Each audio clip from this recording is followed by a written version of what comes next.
Hi everyone, Happy New Year. It's Nia with Nanny Parent Connection, back with this week's video. The start of the new year means many families will be looking for a nanny in the coming months. For some families, this will be the first nanny they have ever hired.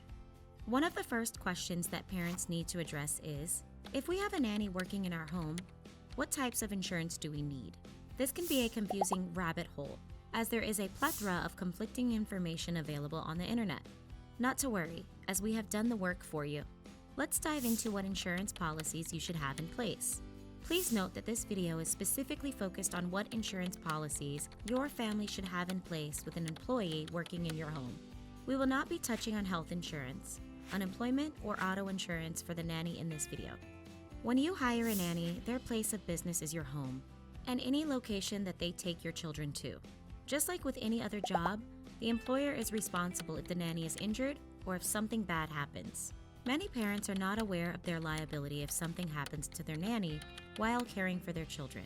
Others sometimes believe that their homeowner's insurance policy will provide coverage.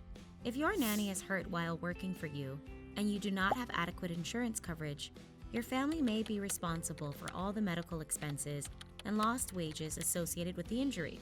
Our team has heard from some families that have been out of thousands of dollars, or in one case, over $10,000, because they did not have adequate insurance coverage in place. What insurance types should you have in place to ensure this doesn't happen to your family? Let's dive in. Family. A note about homeowners insurance policies. The vast majority of parents that our team speaks with wrongly believe that their homeowners insurance policy will cover any injuries to their nanny while providing care. The majority of the time, this is false. Most homeowners insurance policies will not cover household employee injuries. We suggest that parents speak with their homeowner's insurance company or insurance agent to learn if their homeowner's insurance policy will provide coverage. The most important insurance policy that you want to have in place, even before your nanny begins working with your family, is a workers' compensation policy. This policy is key to protect your family, and the coverage handles the medical expenses and lost wages if the nanny is injured while on the job. These policies protect your family because you won't have to worry about paying out of pocket for your nanny's medical expenses or wages, be sued for any on-the-job injury, or potentially face fines for not having workers' compensation coverage if required in your state. What are some of the common injuries that occur to nannies? They run the gamut, but we've heard of nannies who have hurt themselves picking up a child, slipping and falling, or burning themselves while cooking for the children. Any of these injuries would be covered if the parents have a workers' compensation policy in place. Most states require that families have a workers' compensation policy in place if working with a nanny. If you are unsure about your state's requirements, simply search the team Household Employer Workers' Compensation Requirement, plus your state.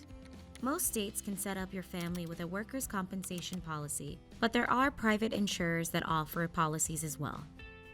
Not only will a workers' compensation policy ensure your family doesn't have to pay out of pocket for your nanny's injuries, you can use the funds that you might have had to pay towards the injury instead to hire a temporary nanny while your primary nanny recovers. These types of policies are relatively inexpensive, and we recommend to all families that they have a workers' compensation policy in place before their nanny's first day. Next, consider if your family wants to put an Employment Practices Liability Insurance (ELPI) policy in place. These types of insurance policies are not widely known about. An ELPI policy is liability insurance that covers the family in case they are sued by their nanny. Why might the nanny sue the family? This could be due to wage law violations, breach of contract, wrongful termination, discrimination, including sexual harassment, or emotional or physical distress. In many states, you can add ELPI coverage to your workers' compensation policy. This type of policy usually only costs a few $100s per year. Ensuring that your family and nanny has adequate coverage provides peace of mind and ensures your family won't be out of thousands of dollars due to an injury or some other type of negative event. We recommend that families with a full-time nanny put a workers' compensation policy and employment practices liability policy in place before the nanny's first day. Families working with a part-time nanny should definitely have a workers' compensation policy in place and should give some serious thought to whether their family needs ELPI coverage or not. We hope you found this video helpful and informative. If you did, please click the like button, subscribe, and ring the bell. If you would like to learn more about car insurance coverage when working with a nanny, please click on this image. We hope you have had a fantastic start to 2024, and we'll talk to you again next week.